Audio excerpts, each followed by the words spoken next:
How can a cow help you get away with murder down under? Do they help move the body?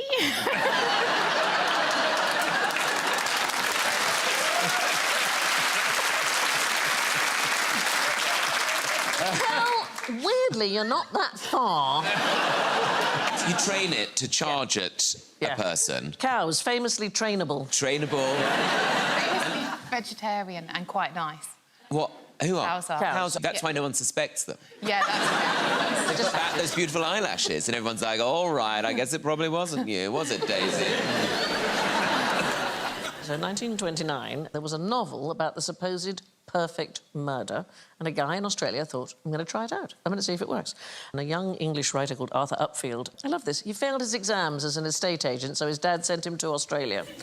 So he travelled all over the place in the outback, and he wrote a series of novels about a mixed-race Aboriginal detective called Detective Inspector Napoleon Boney Bonaparte.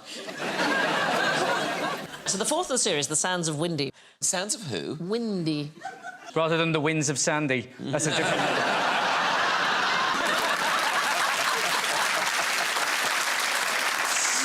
It's only if you sit that side of me. Yeah.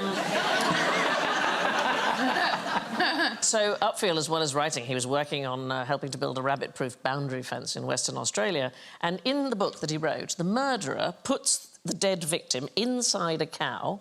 From what end? No, I think he splits open the cow. I don't think it's like... He doesn't go open wide. Yeah, I don't And he's already killed the body. So he's already killed the body. Yes, so yes. He's killed a person and a cow. Yes. Gosh, imagine all that blood everywhere. Imagine that, getting that out of your sheets. I don't think he did it indoors. I think it was... He lured them to his bed. Yes. Come, we shall have three of us, the cow and you. That's a bit more fun. You said it was rural. Yeah. Reason for murder, jealousy. Classic love triangle. He puts the dead victim inside the cow, he burns both bodies, right, and then he picks... Just another night in the outback. Oh, look, that was unsatisfactory, guy. So he burns both bodies, the cow, and so mixes it all up together. Hang on, this is still a novel. This is a novel, right? Oh, thank God for that. No, because it gets worse. Oh. So he then picks out any metal fragments and dissolves them in acid, and then everything else is crushed into dust and thrown into the wind. Everything has been mixed up, the cow and the human being, so it's a perfect murder. So it was so neat, this idea, that Upfield, the writer, could not find a way for his detective to solve the case. So he talked it over with everybody he knew. How can I get him to solve this case? And he spoke with a guy who was also working on the boundary fence called Snowy Rolls. And What? They all sound like strippers. Snowy Rolls. But anyway, as it happens, he was planning to murder 3 people. What are the chances? What are the chances? Well, bear in mind it's the outback. If it's 3 people, that's the other people you're with. Yeah, that's all there is. So he borrowed this technique and he carried out the first 2 murders to the absolute letter. No bodies were ever found. Great. But with the 3rd murder, he forgot to dissolve any metal in the ashes, and the victim was identified by his very distinctive wedding ring. And the local police, they knew all about this unsolvable plot, along with everybody else, because this guy, Upfield, the writer, had told everybody about it. And eventually they arrested Rolls, and he was convicted and hanged, but he claimed to the very end that the murders had never happened. Wow. So it was just like, I don't think we can trust him. No. What is this island called? Newfoundland. Yeah. I'm going to have to shoot you now. No, it isn't the correct pronunciation. Newfoundland. Hey, enough violence on this show. Yeah. Newfoundland is the correct pronunciation, and in 1876 a man was killed during a brawl over the correct pronunciation. Oh, we were lucky, weren't we? We got right. 2 mill workers, William Aitchison and John Davis, one thought it was Newfoundland and one thought it was Newfoundland. Aitchison threw a punch, Davis drew his gun and killed Aitchison, and he got away, Davis, and he spent 37 years on the run. So there's a really... Davis? Yes, Davis. Any relation? Possibly. John Davis, dangerous man. I had a great uncle who emigrated to Canada. Did he go to Newfoundland? Newfoundland. I think he went to Quebec, actually. Newfoundland. And you inherited your shirt from him. Anyway, just to finish the story, Davis, who killed Atchison, he ran away for 37 years, and then on his deathbed, 1912, he's in a hospital in Peoria, in Illinois, and he feels so bad about it that he confesses on his deathbed, and then recovered and had to go on the run again.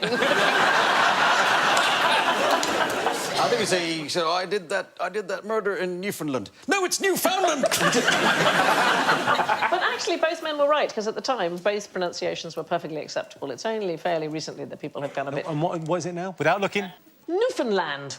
Newfoundland. Newfoundland. OK, and presumably if people are watching this in Newfoundland, they're shouting at their television. Yes, they're probably... They're all idiots.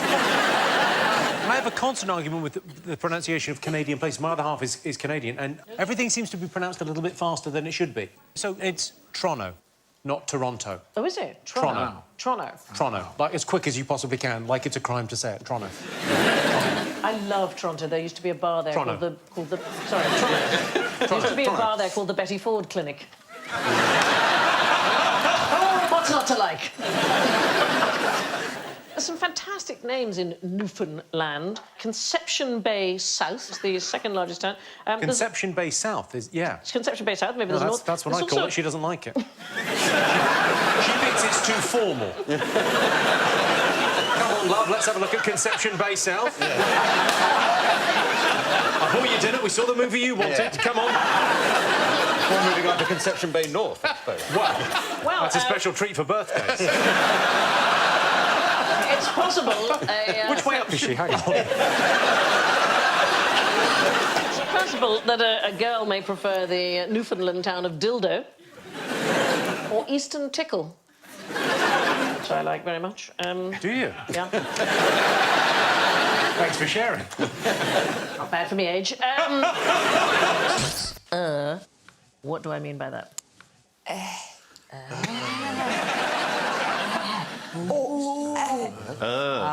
Like linguistic plus. You got linguistics. Yeah. And you got man who are like, yeah, I can do the linguistics. You get me?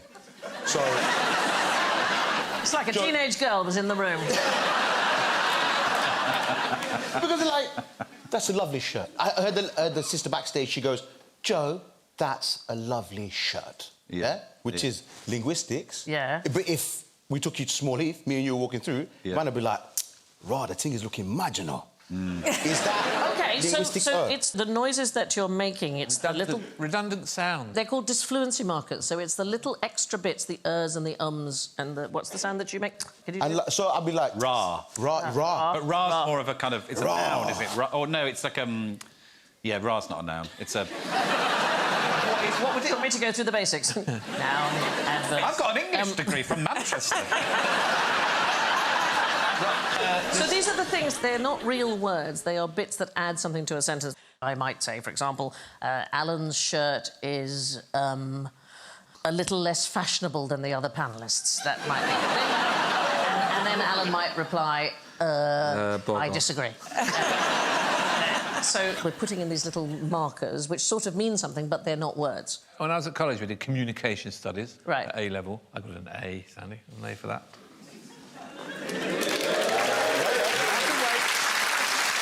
But yeah, in interpersonal communication, we were taught that they were redundant sounds, without which speech is almost impossible. Lots of ums and ahs and knows and... It's like, because I say like quite a lot. Oh, I hate that. It drives me completely insane. Like, what would you like for breakfast? Like, Yes. like... So say like! How are you? I'm like hot. Ah. So similar to being hot. Is there any chance Alan and I have tipped over an age limit here? Put your hand up in the audience if you find the word like in the middle of a sentence for no reason irritating. Yes! Wow. Yes, that was, like, perfect.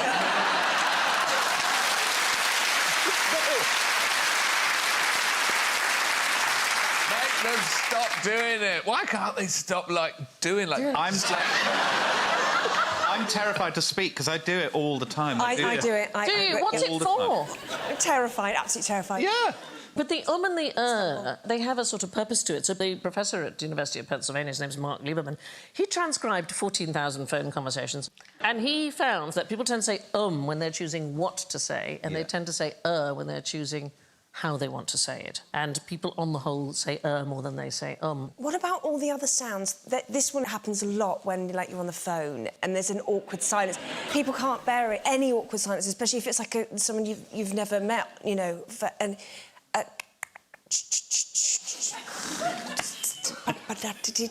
Like, are you sure you're not bringing a parakeet? We fill in sentences with noises all the time. But, like, if I was like, Joe's... You get me? Even like Joe's handsome, but, like, if we were back in Bro, I'd be like, Joe's... You get me? Yeah. And it completes an entire sentence, so there's all kinds of noises. Like, Sandy's looking... But I like that. Isn't it? Can you say that again? Sandy's looking... Yeah, can you just clip that and put it on my phone, because I really like it. He would say, they'd say, and I was like, and he was like, and Leslie would say, so she turned round, she's turned round to me, and I've turned round, and she's turned round to me, and I've turned round, and she's... And I've gone, and then he said, and then he mugged me off, I know. And he's only turned round and gone, hasn't he? So I've turned round and I've gone, And everyone understands what you're talking about. It's Macbeth, I think, isn't it? Like Beth. Like Mac. It's like Beth. Much like a do. Like nothing. As you like it. As you like.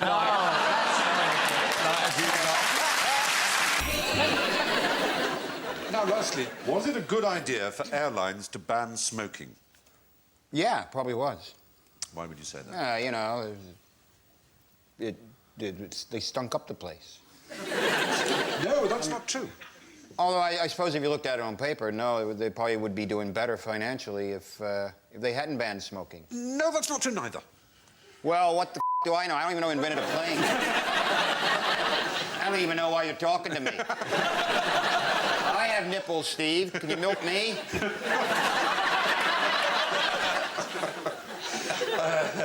Was it a bad idea? Well, the question is, it was almost certainly a bad idea.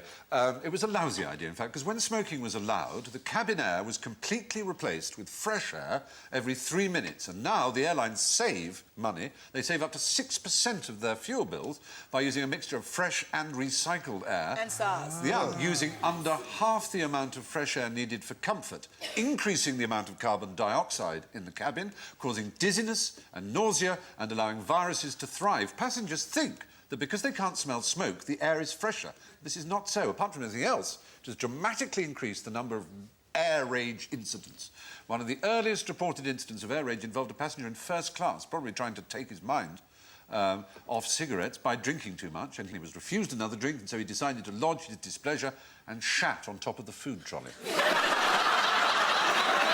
So this is why I was a little sharp with you, Rich, because on a financial level, they've actually made money. Yeah. So in that sense, you might say if you're a shell, it's a reasonably good idea. Right. But it's a bad idea because the health of the passengers suffers enormously as a result of this. So let people smoke, the air gets scrubbed much better, people are in a better mood all round, and everything is And then your increased. taste buds are shot so you can actually eat shit for food. You can. Well, so with all that in mind, I would urge you to follow this advice from Hermione Gingold on the subject of airline meals. Anything that's white is sweet, anything that's brown is meat, anything that's grey, don't eat.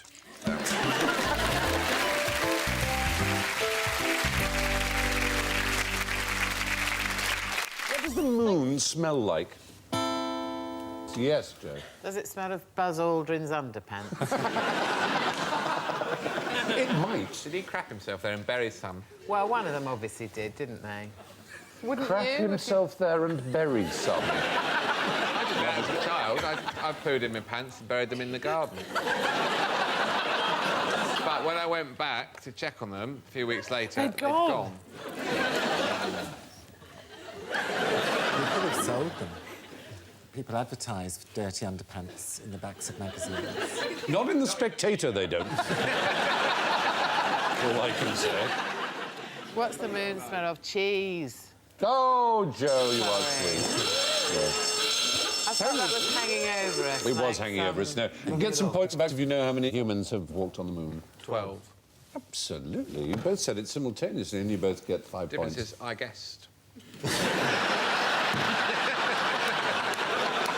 Well, you still get the points. Anyway, apparently it smells of gunpowder. Lots of moon dust came back in the module back to Earth, and it's that mixture of silicon and iron and magnesium and calcium that marks out Special K, amongst other things, I think, that is also present in moon dust. What's it taste of? Wensleydale. But...